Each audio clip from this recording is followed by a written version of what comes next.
we chose this alien and futuristic environment to talk to Alien Isolation creative director. Thank you for joining us, Alistair.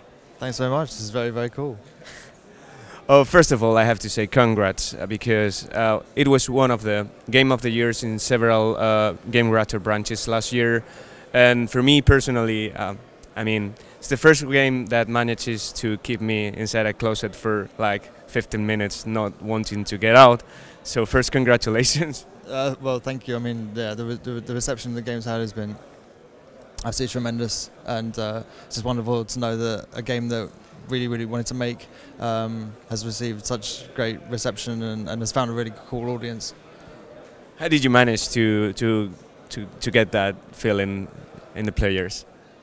Well, I think it's, we really wanted to go back to the kind of roots of horror and the fear of the unknown, and I think we could have made a game where it would have been scripted and tightly choreographed, but I think you'd have started to learn the patterns of the alien, and so we took the approach really early on to just let the alien drive its own behaviour, use its senses of sight and sound to determine what it was going to do next, and that actually meant that every time you play, it played differently. Every encounter was like the first, and so you could never be sure what was going to happen moment to moment, and I mean, that was interesting for us as well, because as developers, we didn't know what was going to happen moment to moment either. Do you think that's the main highlight of the game? Of course, for me it was like not knowing what's going to happen next, not knowing where he is hiding, where you have to hide yourself.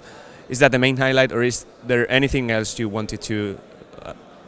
Yeah. I mean, we're really passionate about the first film, and it felt like no one had made the Alien game that we wanted to play. A game that went back to the roots of the series, back to the Ridley Scott's Haunted House in space, and so we really wanted to take advantage of that amazing world, the sort of the lo-fi sci-fi 70s aesthetic, really detailed world, very believable world, the atmosphere. We wanted to make a really immersive game that made you feel like you were back there.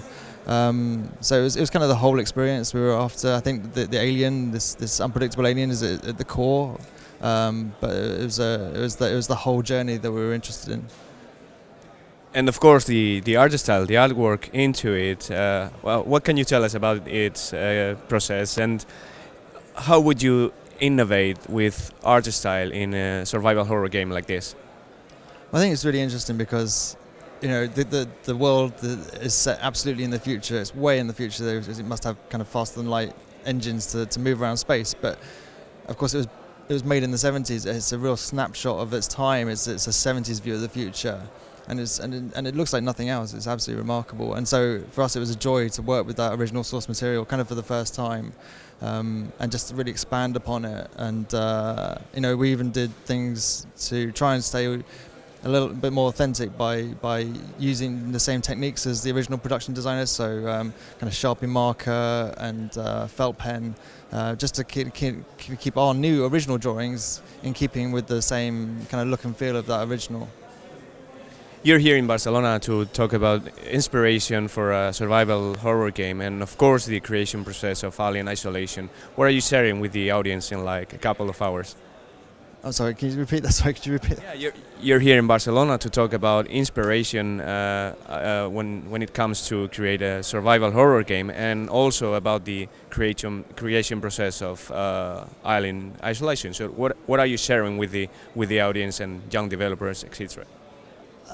Yeah, I mean, I think it was really fantastic to be invited to Game Lab, certainly kind of a couple of months after the game's release, because it was a real chance to take a step back and really think about what the game we had made and some of the choices we had taken.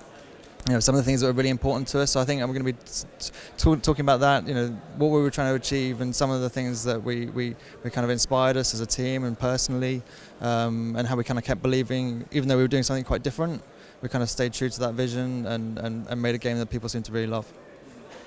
Shinji Mikami, of course, Resident Evil creator and the Evil Within creator, told us that he really thinks that the survival horror genre is struggling. Do you agree, and how could we fix this? Because we really enjoyed games like The Evil Within and Alien last year.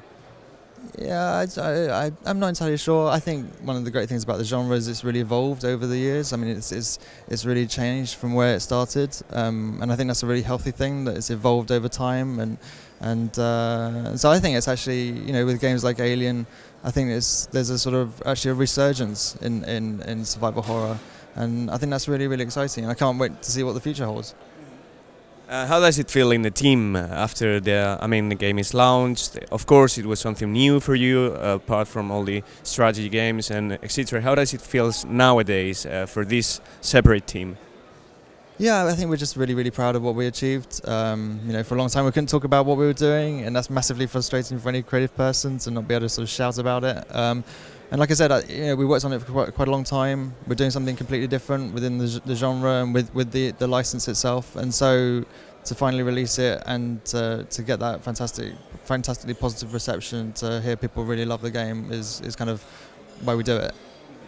So maybe I cannot ask you if you're planning a sequel, or if there is any kind of deal with Sega, if they're supporting a potential sequel. But maybe I can ask you if there is any clear idea you would have, you would like to implement in this expansion or sequel or whatever, that you, for whatever reason, you didn't want to have in the first game.